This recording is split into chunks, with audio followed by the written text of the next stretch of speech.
There's a door of no return. Originally it was very small, which was for one person at a time. So when we're ready to go with it, they fall them through, that was the end. And the door was expanded in this later. Let's have a look.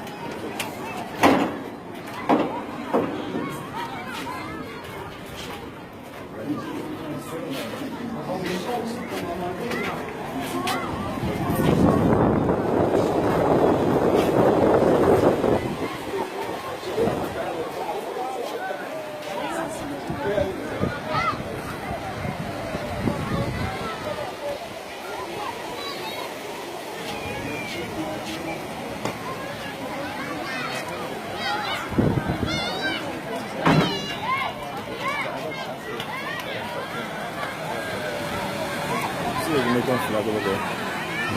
See the Jamaican flag over there. Oh, I gotta get that picture. The door was very small. This was the staircase that British used up and down. So ships were far. So small canoes were used to convey the blacks to the big ships. Now, if you look at this place, where the canoe is, just in front, there is something like a concrete which is broken. That one. That was a wall which British built from this part of the castle. They built it to that place, then long into the sea. They built that one as a boundary to separate them from the local people. So the locals who were here were then at the back of that wall.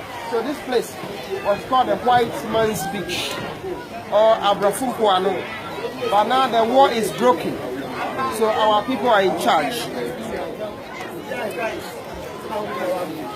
And if you go through this door, during the time of slave trade, when I get closer, the place is noisy.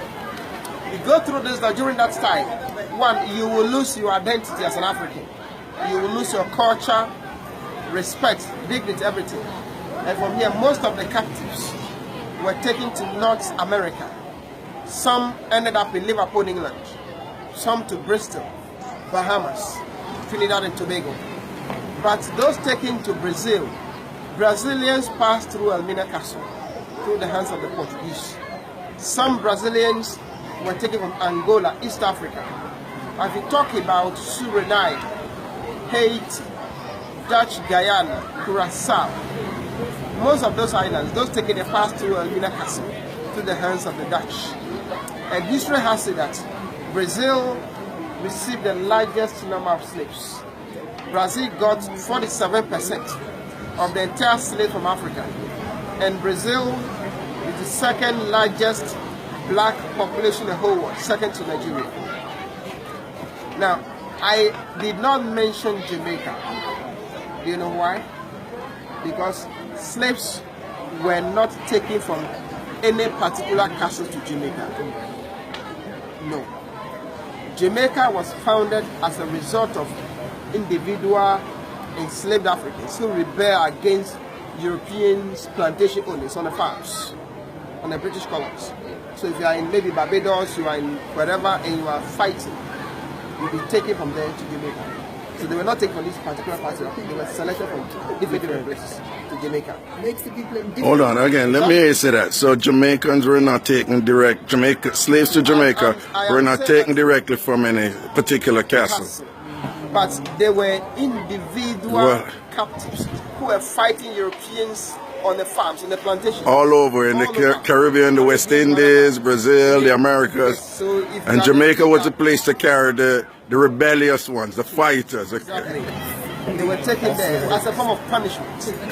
That is why up to now, damn! They are not the easy type. Say that again. You say that's why the Jamaicans up to today. Yes. 21st century. Yes. They are not the easy type. They are very, very. I don't know how to say. Aggressive. They are aggressive. They are very aggressive. Yo, there's so many chills running through my body right now that it's crazy. It's crazy. And that is why they say, out of many, we are one. Yeah, out of many, one people. That's our motto, yeah. That's the motto. Because they were picked from different places and brought to Jamaica. And brought to Jamaica. Jamaica, man, a be a bad slavery over there, so we're not take no Right, talk. I'll give you some time to take photos. Yes. Then I'll talk Okay. about the government.